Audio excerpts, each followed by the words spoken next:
Hello, Jonah. How are you? I am Brazilian. I am English. So sorry about my English. It's not so good. I'm sure it is very good. It's quite something speaking another language, and I really, really respect it. I have a question. Can you talk about aggressivity in, I can't say this word because my videos get banned because Google is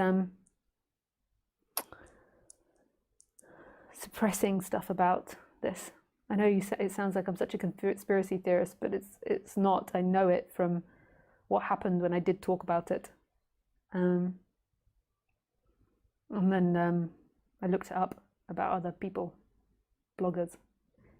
So what Jonah is saying is, can you talk about aggressivity in what we're experiencing at the moment, where we all have to stay in our own homes?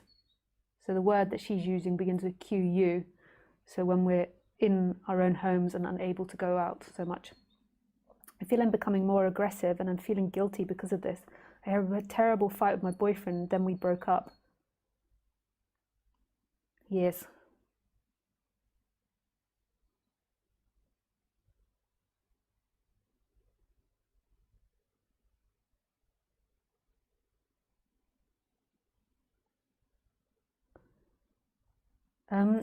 More than likely what's happening in you is that normally in your day-to-day life, you're relying on activities and events and scenarios in order to bring you more peace and to exert energy. Whereas nothing brings you more peace. So it's just that your chakras have got used to exerting energy in a certain way by going out, by doing things, by seeing different people. And when you're left to yourself, your chakras don't know where to put that energy.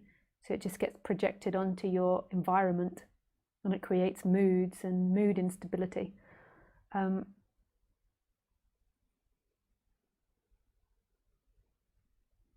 I'm not claiming to have the perfect moods. I have arguments with my boyfriend. Me and Khaleesi sometimes have words. That's my dog. But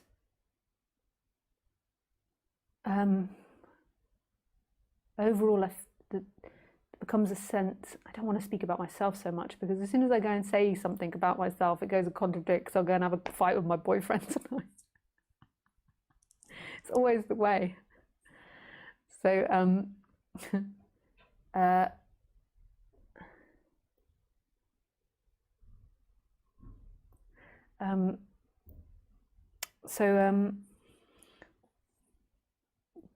but basically, when you really realize that there's nothing in the flow of life that brings you happiness but this consciousness that you are, when that's really seen and really known, then you stop looking for the external world to give you anything. So you don't need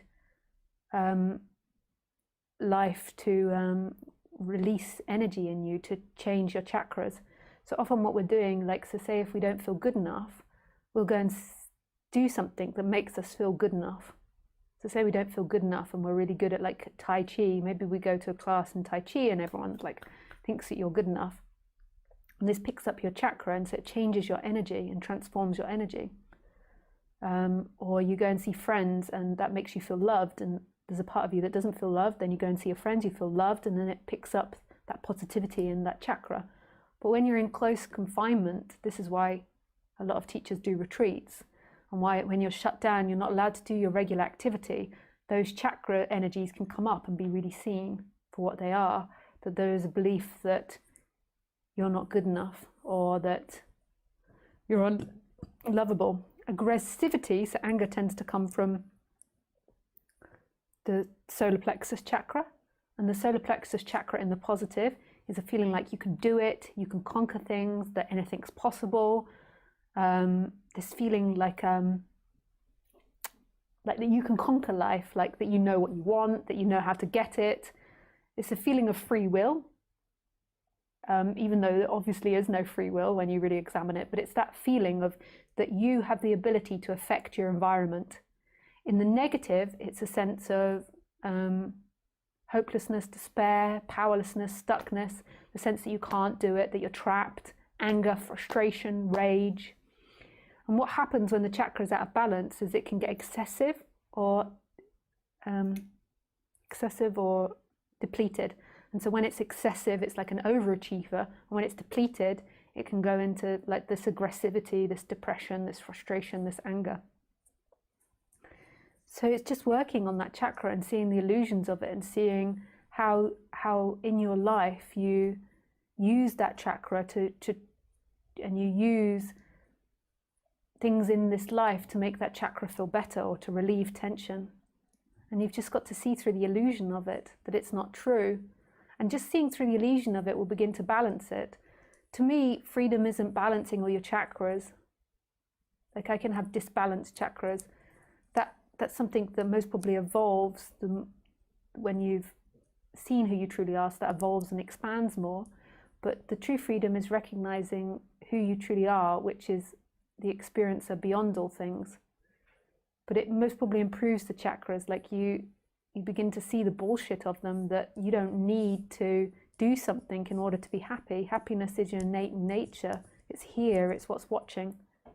But what the person believes, what the seeker believes, is that by being loved, it's not a conscious thing, but by being loved, by doing things, by achieving lots of things, you will become free. You will get happiness. So you most probably like took that out on your boyfriend to an extent. That this frustration of feeling stuck, of feeling powerless, feeling trapped, and then you saw him as someone that was doing that to you. That's what we always do. We always project it outwards as him. He's doing it to me.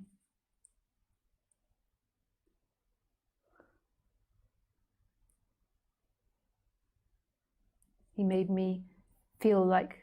So you feel stuck in the house, and then you feel like your infinite possibilities is taken away. So by them not doing the washing up, it's making you feel more claustrophobic, and then whereas it's just washing up. It doesn't matter doing it or not doing it.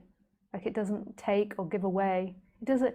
I'm not also saying that he shouldn't do the washing up, like that you've got to become like some like Zen Buddha, like doing all the shitty jobs, like cleaning the toilet, scrubbing skid marks off the underwear, doing all this washing up.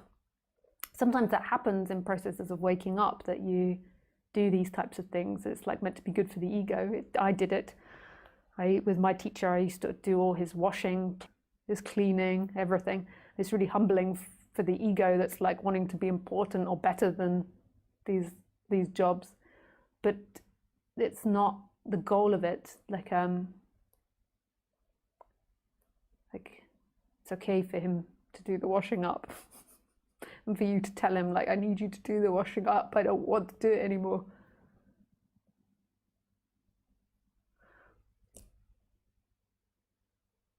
I don't know if that helps.